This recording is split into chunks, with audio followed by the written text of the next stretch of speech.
That's what she was saying. Telling me kanina kasi hindi red yung ano.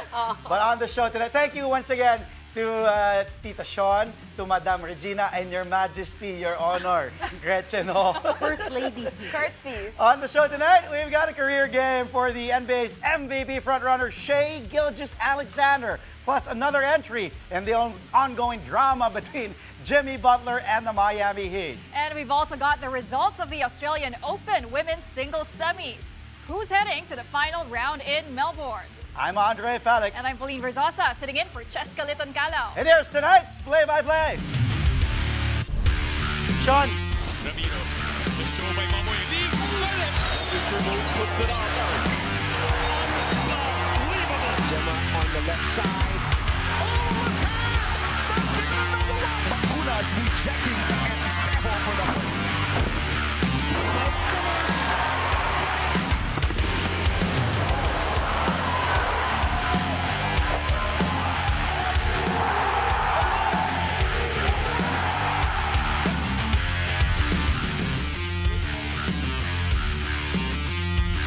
My goodness, Maui, is he MVP or what? SGA. Shai Gilgeous-Alexander dropping a whopping 54 points as the Oklahoma City Thunder take down the Utah Jazz. A career high in scoring for SGA, who hit 17 of his 35 field goals and 17 of 18 free throws. The Jazz tried to hang in there amid Shai's offensive explosion.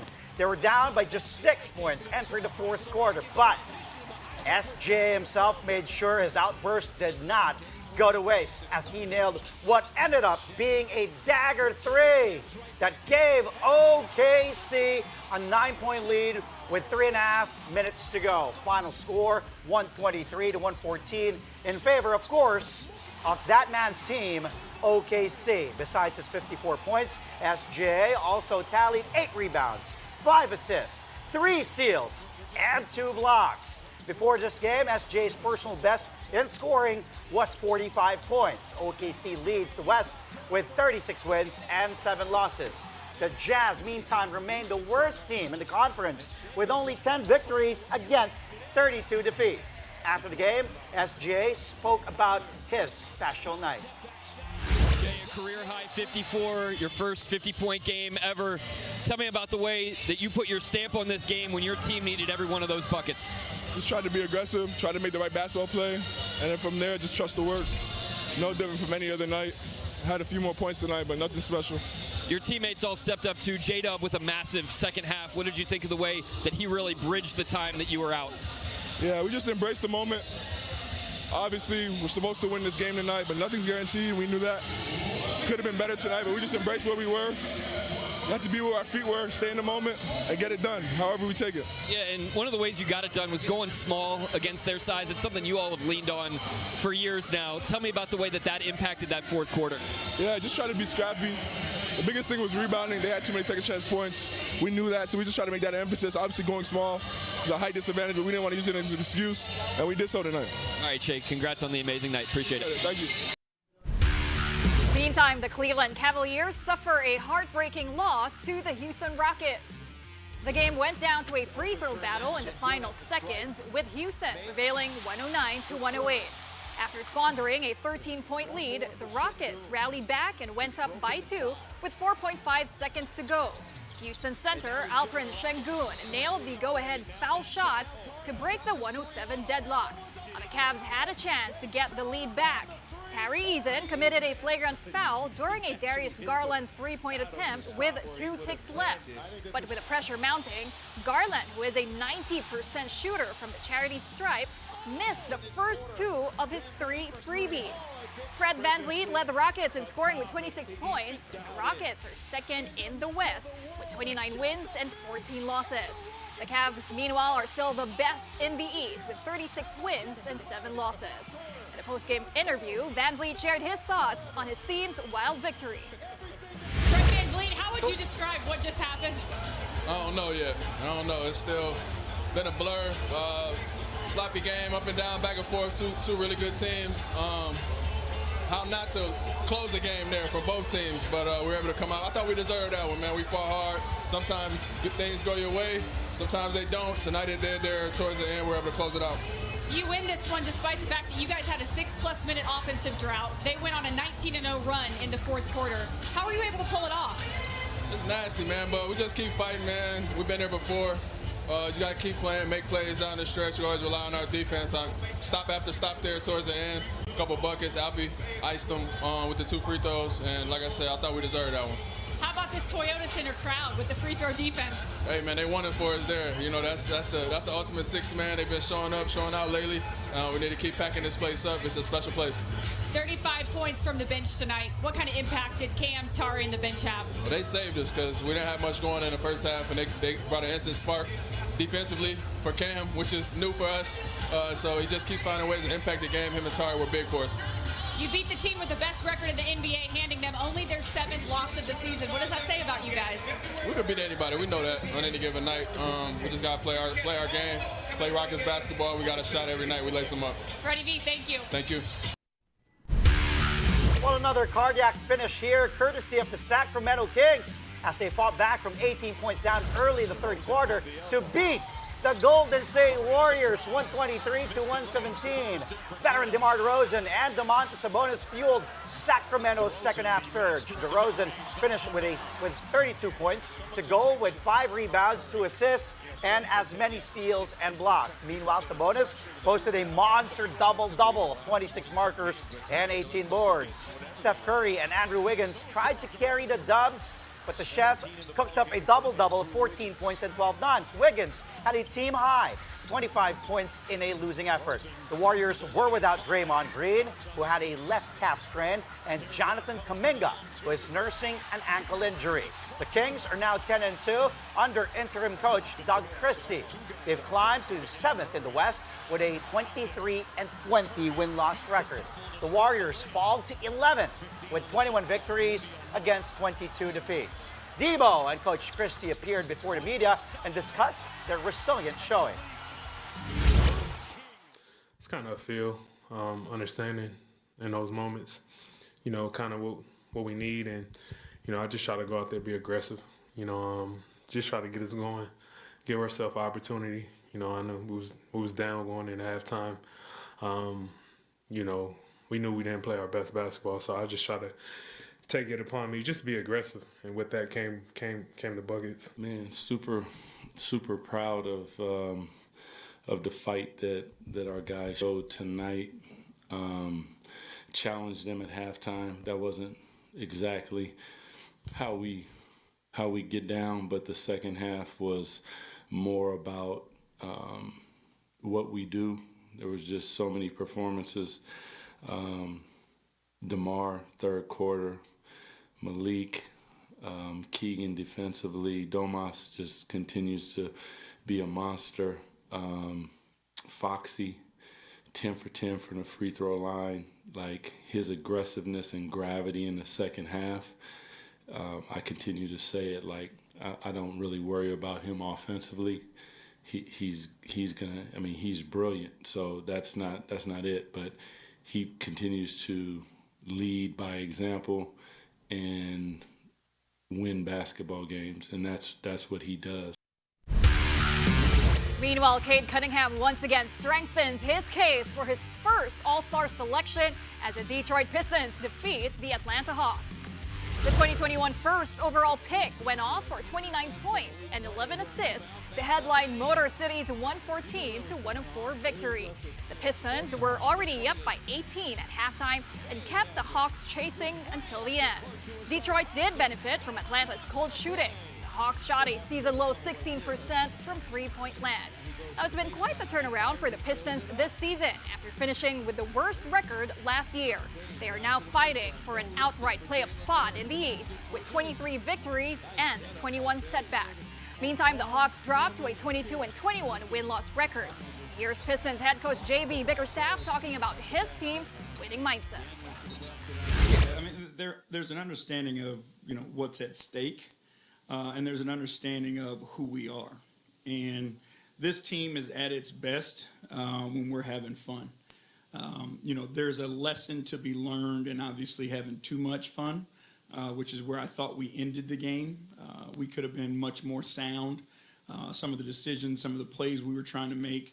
But, you know what I mean? Like when this team plays with the collective joy, you know, we have opportunity to win basketball games. And, you know, the spirit is there, the togetherness is there, and it's just a style of play thing, right? It's, you know, you find joy in the competition and the dirty work and the selflessness and playing together. And that's where our guys are right now, you know, and it's helping us through these games. 8 more NBA teams hit the hardwood today. And here are the scores. Jaden McDaniels comes up clutch as the Minnesota Timberwolves escape the Dallas Mavericks 115 to 114. Devin Booker put up 32 points in the Phoenix Suns 108 to 84 victory over the Brooklyn Nets. Meanwhile, the Memphis Grizzlies win their 4th straight game after taking down the Charlotte Hornets 132 to 120. Boston's 2 Jays, Jason Tatum and Jaylen Brown, leading the way for the C's to a 117-113 win against the LA Clippers in overtime. Today's matchup between the Milwaukee Bucks and the New Orleans Pelicans was postponed amid a record snowfall in many southern states. Coming up here on the show, the Miami Heat suspend disgruntled star Jimmy Butler again. Find out why when play-by-play returns only here on One News.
And we're back. Thank you for joining us here on Play-by-Play only on One News. For the second time in the past 3 weeks, the Miami Heat suspends disgruntled star Jimmy Butler. Butler will set out 2 games this time for missing the team flight to Milwaukee. Butler just came off a 7-game suspension for conduct detrimental to the team. He already played 2 games since that ban, both of which were in Miami. Butler is scheduled to miss the Heat's game against the Bucks tomorrow, then against the Brooklyn Nets in Brooklyn on Sunday. The earliest he could play again is next week when the Heat will host the Orlando Magic. But that's if Jimmy Buckets is still with the Heat by then. Jimmy has made himself clear that he wants out of South Beach. The Heat have until the trade deadline on February 7th to deal the 6-time NBA All-Star. And over in La La Land, help is coming for LeBron James and the Lakers as forward Jared Vanderbilt is set to make his season debut this week. Reports say Vando has been medically cleared to play against the Golden State Warriors on Sunday. This is, of course, barring any unforeseen setbacks due to his injury. The defensive specialist has been out since February 1, 2024 due to a right midfoot sprain that cost him the rest of the season. Now, he got surgery on both of his feet in the offseason after opting to remove a bone spur on his left foot. Vando will be of help on the defensive side as the Lakers aim to stay out of the play-in. The Lake Show are currently 5th in the West with a 23-18 win-loss record. Meanwhile, Chris Newsom is hoping to play his best basketball during a busy schedule in the coming weeks. New and the Meralco Bolts are looking to become the first PBA team to make it to the EASL Final Four. They're also still vying for a twice-a-beat advantage in the quarterfinals of the PBA Commissioner's Cup. The Bolts currently hold a 7-3 win-loss record with 2 games left to play in the elimination round. Newsom also has Gilas Pilipinas duties coming up with the national team set for the 3rd window of the 2025 FIBA Asia Cup qualifiers happening in February. The 34-year-old guard superstar tells us more about his mindset. Now you have to play your best basketball, and it doesn't matter what league that's in. Again, I got needless duties as well. So this next month and a half or 2 months, for me, I definitely got to play my best basketball. And me as a captain, I also got to be able to empower my guys to be able to be at their best, and keep pushing my teammates to be at their best, so that way we can really compete and give ourselves a chance at getting to the Final Four, at getting to the semifinals in the PBA. The Bolts were pushed to the brink of elimination in the EASL after losing to the Ryukyu Golden Kings last night. 71-89, Meralco did play without import Keel Mitchell because of back issues. The Bolts now hold a 2-3 record after dropping their second straight game in the tournament. The Bolts will need to win their final matchup against the New Taipei Kings on February 12 for a chance to make it to the EASL's Final Four. Despite their busy schedule ahead, head coach Luigi Trillo remains confident of the team's chances. Whatever happens, this game does not change where we are right now. I'm gonna tell that to the guys, because we win against Taipei, we're in the semis. There's no team that's done that. This is the first time we've probably gotten our asses kicked, and we deserve it. All our games have been close, but when you look at all the teams from the PBA, we've probably really done well. We haven't gotten our asses swept. We haven't gotten tambak. This is the first time we do it, and we deserve it. Right now, what we do after this, how we crawl out of that hole, it's up to them. These guys are high character. We know we'll get better once we're healthy, and we are where we want to be. We are where we want to be. One game and we're in the semis. Well, here on home soil, the PBA took a break today, but will resume action tomorrow at the Inares Center in Antipolo. Just a day's rest for the TNT Tropang Giga as they face the Phoenix Fuel Masters at 5 in the afternoon tomorrow. TNT will try to quickly bounce back after a shocking loss to the Terra Firma G last night, while the already eliminated Phoenix will aim to end its campaign on a positive note. Then at 7:30 p.m., the San Miguel Beermen will look to have a firmer hold of the 8th and final spot in the quarterfinals. But in their way are the current top seed, the Converge Fiber Xers. You can catch both those games live on PBA Rush, RPTV, and the Pilipinas Live app. From the hardcore, let's head over to the Taraflex as the Akari Chargers are back in the win column in the PBL All-Filipino Conference. The Chargers fended off its sister team, the Next-led Chameleons, in 4 sets, 21-25, 25-20, 26-24, and 25-18.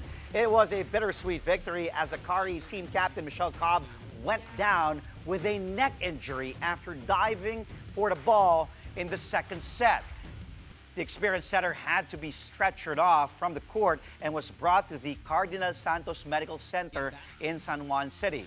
Ivy Lacsina led the Chargers in scoring with 17 points, built on 14 attacks, 1 block, and 2 service aces. Elisoyud added 15 markers in the win.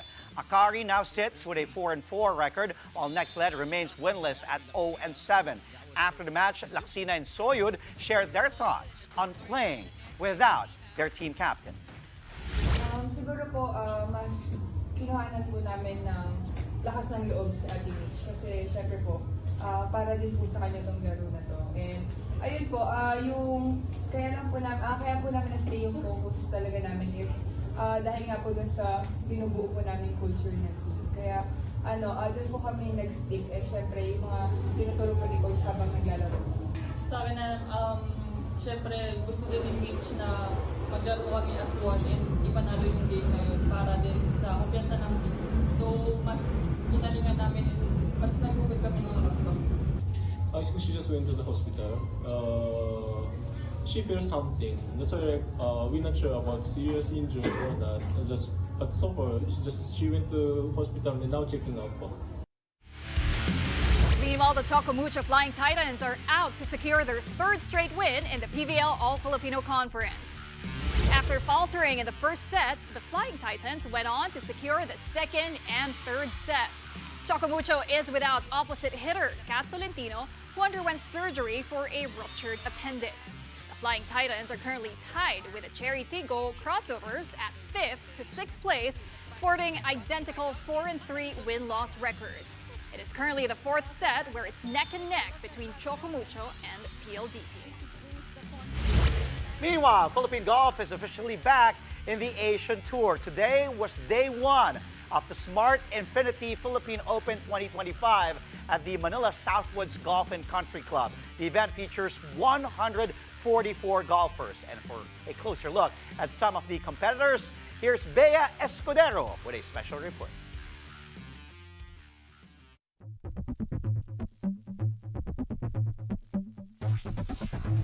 The Asian Tour Philippine Open 2025 is about to kick off with 144 participants vying for the coveted trophy.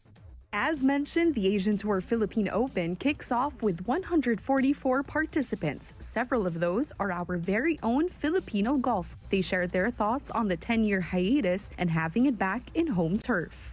My experience has been amazing. It's nice because you see a lot more of this professional setup internationally, and now it's brought to the Philippines, so it's perfect. In terms of playing this event, I'm just so happy that we get more opportunities as Filipino golfers to just compete in the big stage. It's the return of the Philippine Open. This is a very special event, not only for me but for all the other Filipino golfers. It's a very prestigious event. I'm really happy it's back on the Asian Tour after 10 years. It's really important because I don't think we had an international tournament for the past maybe 4 years. So it's good for an international tournament to finally come back here. So I'm excited to finally play at home and compete against the guys abroad. It's very good that the Asian Tour came back after all this time. We don't have that much events here. It would be nice if there were more, but the Philippine Open being back since 2017, if I'm not mistaken, it's really a pleasure and an honor to play, especially against these Asian Tour guys. It's a good way to test our mettle, see where our skills stand, and it's a pleasure playing with these guys also, Asian Tour players. My experience for this week, I'm really having fun. I'm having a really great time. I'm thankful for NGAP and Philippine Open for inviting me this week. Not taking it for granted and just trying to soak it all in and learn from the best. Just like what our Pinoy athletes shared, having the Asian Tour kick off in the Philippines not only challenges each one of them, but gives our golfers the opportunity to learn from the best. The Philippine Open runs from January 23 to 26 at the Southwoods Golf and Country Club. This has been Bea Escudero.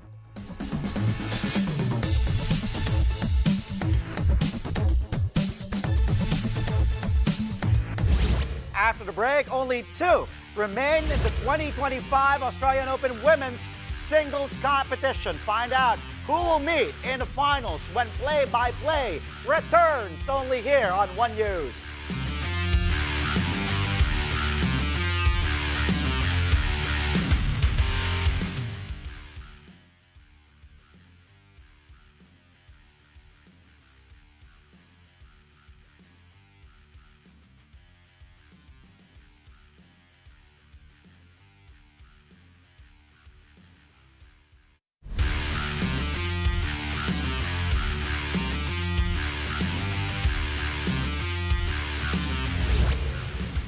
Welcome back. You're still watching play-by-play here on One News.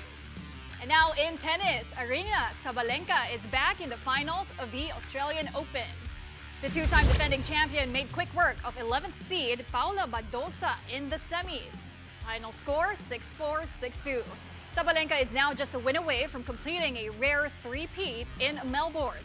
And she hopes to become the first woman to win 3 Australian Open titles in a row since Martina Hingis from 1997 to 1999. Sabalenka will next face 19th seed Madison Keys, who just completed a stunning 3-set win over 2nd seed Iga Swiatek. Final score 5-7, 6-1, and 7-6. The women's singles final will take place on Saturday.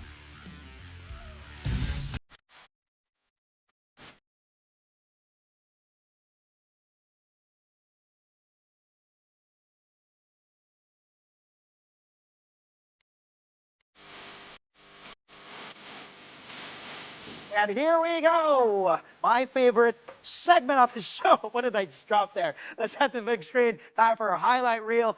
Feature all NBA plays, starting with the Grizzlies and the Hornets. How about Ja Morant? Look at that hang time, the hops by Ja.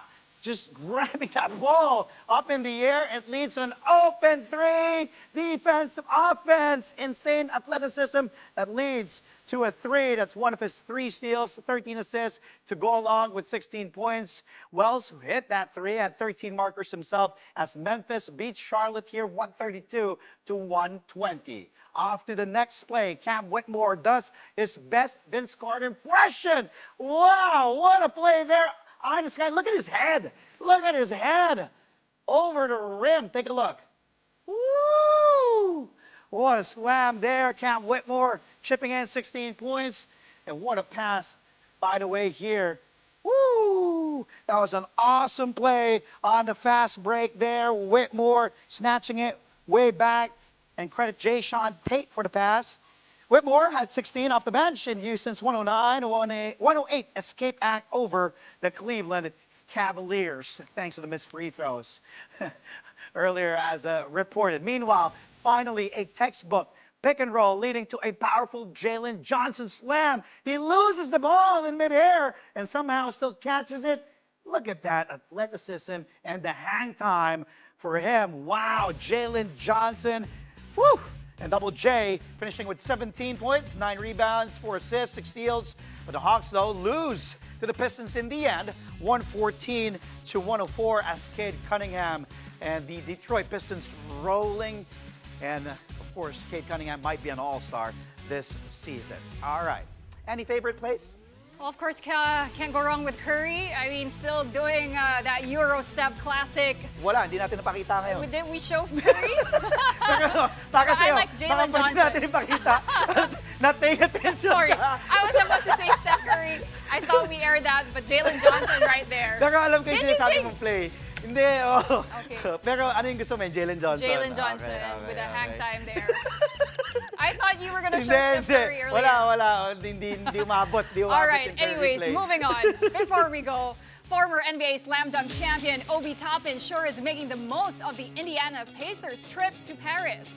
Toppin proposed to his girlfriend Magdalena Bellinger in the French capital, and she said yes. The couple shared the news on Instagram with a series of photos from the big moment and the message, "Forever with you." Toppin and the Pacers are in France for a pair of NBA Paris games, and they will play hometown kid Victor Wembanyama and the San Antonio Spurs tomorrow and on Sunday. My God. It's like I'm getting old because all these players are getting engaged. I remember Obi Toppin's rookie year, and now...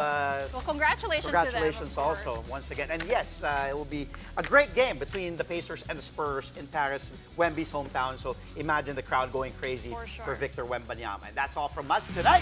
You can catch us again, though, tomorrow at 9 p.m. for a play-by-play of today's top sports stories. Play-by-play is on One News at Signal TV, Channel 8 on SD, and Channel 250 on HD. We are also available on Signal Play and the Filipinas Live app. I'm Andre Felix. And I'm Pauline Verzosa, sitting in for Ches Calitan Calao. Thank you so much for watching Play by Play. Have a good night.